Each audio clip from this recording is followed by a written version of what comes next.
جو سرخ رنگ کی ہو اور اس کی پیشانی سیاہ ہو، بدن پر بڑے بڑے بال ہوں، 10 ماہ کی گابن ہو اور کم سے کم 1 میل لمبی ہو، اور یہ کہ پیدا ہوتے ہی بچہ دے، اور اس میں اتنا دودھ ہو کہ ہم سب اس سے سیر ہو سکیں، اور اس سے جو بچہ پیدا ہو وہ بالکل ماں جیسا ہو، تو ہم تمہاری تصدیق کریں گے اور تم پر ایمان لے آئیں گے۔ بسم اللہ الرحمن الرحیم۔ السلام علیکم۔ قوم سمود کا حضرت صالح سے معجزہ طلب کرنا۔ بروایت طبری حضرت صالح کی طرف ان کا سردار جندہ بن عمر بن جواس متوجہ ہو کر بولا، اے صالح، تم ہم میں پیدا ہوئے، ہم میں پلے بڑھے، تمہیں کیا ہو گیا ہے کہ تم بہکی بہکی باتیں کرتے ہو؟ سنو، جب تم بچے تھے اور بت پرستی نہیں کرتے تھے تو ہم سمجھتے تھے کہ ابھی بچپنا ہے، جب بڑے ہوں گے اور عقل پختہ ہوگی تو ہمارے ساتھ ہو کر بت پرستی کرو گی، لیکن اب جب کہ بڑے ہو گئے ہو تو ہمارے توقع کے خلاف الٹی سیدھی باتیں کرتے ہو۔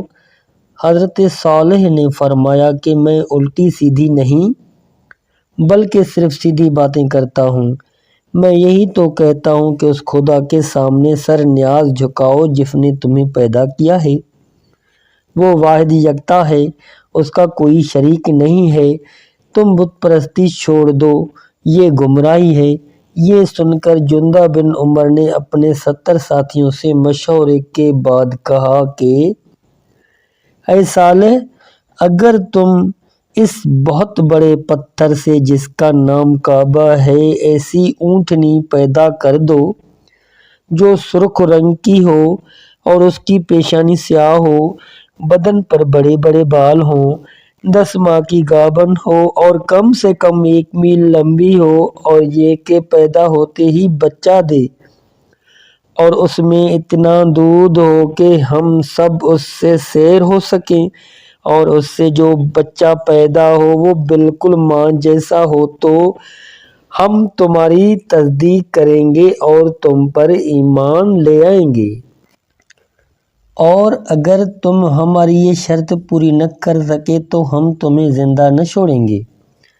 یہ سن کر حضرت صالح نے فرمایا کہ اچھا، اسی طرح وعدہ کرو کہ اگر تمہارے کہنے کے مطابق اونٹنی پیدا ہو گئی تو تم ضرور ایمان لاؤ گے۔ اگرچہ تم نے جو بات کہی ہے ہمارے لیے بہت دشوار ہے، لیکن ہمارے خدا کے نزدیک کچھ بھی نہیں ہے۔ ان لوگوں نے کہا کہ ہم جو وعدہ کرتے ہیں وہ اٹل ہے۔ اس کے بعد حضرت صالح نے بارگاہ خداوندی میں تولد ناکہ کی درخواست کی اور کہا، میرے پالنے والے، ان لوگوں کا مطالبہ تو سن رہا ہے اور یہ بھی دیکھ رہا ہے کہ اخراج ناکہ کے بعد ایمان لانے کا وعدہ کر رہے ہیں، لہذا گزارش ہے کہ پہاڑ کے بطن سے ناکہ کو پیدا کرنے کا حکم فرما دے۔ صالح کی دعا اور درخواست کے الفاظ ابھی تمام نہ ہوئے تھے کہ ایک مرتبہ پہاڑ میں تھر تھری پیدا ہوئی اور اس طرح کی آوازیں پوری شدت کے ساتھ برآمد ہوئی جس طرح درد زا کے وقت عورت چیختی ہے۔ اس کے بعد پتھر شگافتہ ہوا اور اونٹنی کا سر باہر نکل آیا۔ ابھی سر اور منہ ہی باہر نکلا تھا کہ اس اونٹنی نے آواز لگائی اور سارا جسم باہر نکل آیا۔ یہ اونٹنی بطن کوہ سے نکلنے کے فوراً بعد گھاس چرنے لگی، اور لوگ جو اپنی آنکھوں سے اس عجیب و غریب واقعے کو دیکھ رہے تھے سخت حیران ہوئے۔ اس کے بعد انہوں نے کہا کہ اے صالح، اب اس کے بطن میں جو 10 ماہ کا بچہ ہے اسے بھی پیدا ہونا چاہیے۔ حضرت صالح نے فرمایا کہ وہ بھی ابھی ابھی پیدا ہو جائے گا۔ چنانچہ وہ اسی وقت اپنی ماں کے پیٹ سے پیدا ہو گیا اور پیدا ہوتے ہی اپنی ماں کے گرد گھومنے لگا۔ پھر دونوں اپنی اپنی غذا حاصل کرنے میں مشغول ہو گئے۔ یہ دیکھ کر جندہ بن عمر مومن ہو گیا، اس کے ساتھ 70 میں سے 5 اور ایمان لائے۔